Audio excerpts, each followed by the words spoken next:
There's been a lot of PlayStation news this week. Sony just announced that they're going to be hosting a new State of Play event next Thursday. Rumors have been blowing up around new Infamous and Sly Cooper games, and a recent investor briefing has unveiled a ton of new details around Sony's plans for more PC ports, PlayStation VR 2, and perhaps even an indirect answer to rumors surrounding the idea that a PlayStation 5 Pro could be coming out as soon as 2023. First up, according to the PlayStation blog, next week's State of Play will focus on third-party titles and a sneak peek at several games in development for the PlayStation VR 2. The device is rocking some pretty decent specs for a modern VR headset, a single cord for connection, new controllers, and according to PlayStation boss Jim Ryan, right now there is a considerable amount of money being spent on partnerships with independent and other third-party developers to secure a considerable pipeline of attractive VR content at the launch of PlayStation VR 2. According to a slide from that PlayStation business briefing that I mentioned earlier, there will be at least 20 major first and third-party titles for PSVR 2 at launch. And now, of course, with today's news, we know we are likely to learn what some of those games are during next week's State of Play. Other than that, though, there may not be much. So for those expecting that big summer showcase from PlayStation, this isn't that. Apparently, that event is coming in September, according to Nick Baker, aka Special Nick from the Xbox Era podcast, who has certainly leaked things before. The really big PlayStation Summer Showcase events have been getting later and later each year since the company ditched E3, so that part makes a lot of sense. But rumors around a new Infamous and a new Sly Cooper should be taken with a pretty big grain of salt for now. During the most recent Xbox Era podcast, Nick said not to expect a Sly Cooper announcement in the June State of Play, according to what his source had previously told him, but 2022 for sure, and maybe in September. A Twitter user named AccountNGT corroborated that rumor and added that their source also thinks an Infamous project will be announced during an event in September. That was earlier this week, but note that all of AccountNGT's tweets have since been deleted. Complicating things is the fact that Sucker Punch, the original creator of Infamous and Sly Cooper, will likely not be heavily involved with either project because they are presumably hard at work on a Ghost of Tsushima sequel, meaning 2 other studios would have to be contracted out to handle those rumored projects. So a lot of smoke there for the last year or so, but you know, with these kinds of rumors, you can never really get your hopes too high. The thing that sticks out though is multiple people seem to be murmuring about a big PlayStation event in September, but you didn't exactly need a crystal ball to kind of see that one coming. Those PlayStation events, again, they've been getting later every year. I think last year was in September, the year before was late August or so.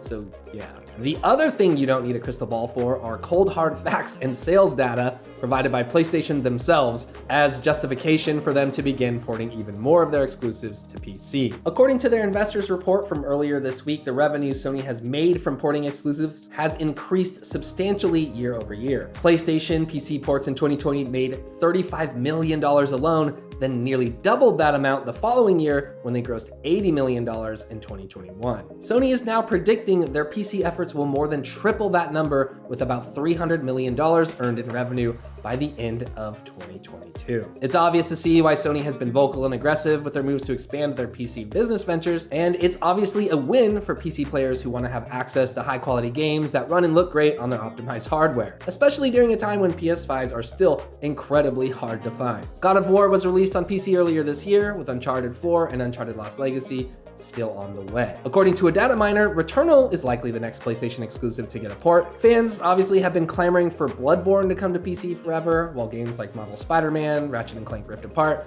Gran Turismo 7, and a few other major franchises are all still in the stable. According to the slides, PlayStation plans to invest significantly more funds into exploring new IP by 2025, and in that same year, they expect half of their portfolio will be available on PC and mobile. One other PlayStation-related story that picked up a lot of steam this week was news suggesting that a PS5 Pro and a new Xbox Series console would be dropping as early as next year. The news came out of a conference in Poland where Chinese tech company TCL, who makes TVs, showed a slide in a presentation that half-step consoles were coming in 2023 or 2024 and would be 8K enabled. Now, no one corroborated on this, no one responded for comment. It's very unlikely that this company, TCL, would have this information, and the company was likely speculating in an effort to motivate investors or retail outlets to buy more of their TVs.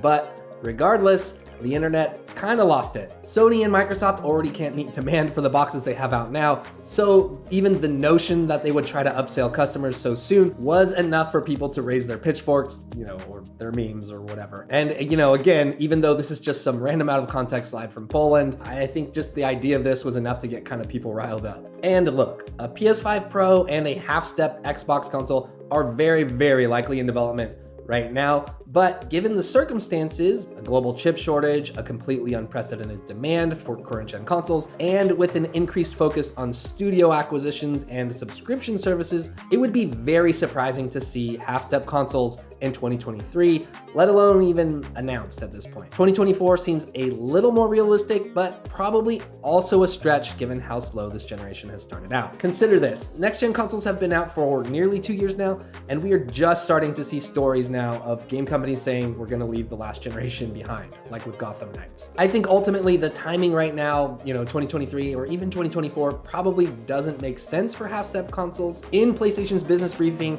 they cited the global chip shortage, the war in Ukraine, and COVID, all as reasons for their supply constraint. Originally, the PlayStation 5 was on track to outsell the PlayStation 4, but it fell behind. Now, Sony is expecting for the PlayStation 5 to catch up, and to do that, they are likely going to need to focus on maintaining and improving the supply line for the hardware they already have. According to the graph, that's going to take at least another year or two, so adding a more expensive box with new hardware could potentially complicate those plans. Now, personally, I could see a thinner box, maybe if it doesn't get like too much of a hardware upgrade or makeover, if only to make more room in shipping containers, make it a little smaller, make it a little quieter.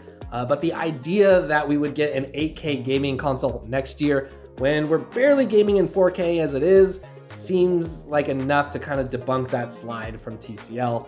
Again, likely it was just them kind of trying to generate more interest in their television sets and the new features that they could bring to their television sets. All right, I know this last bit's been a little bit more reading between the lines than usual, so definitely let me know what you think in the comments below about any of this PlayStation news. I'm always happy to chop it up with y'all in there.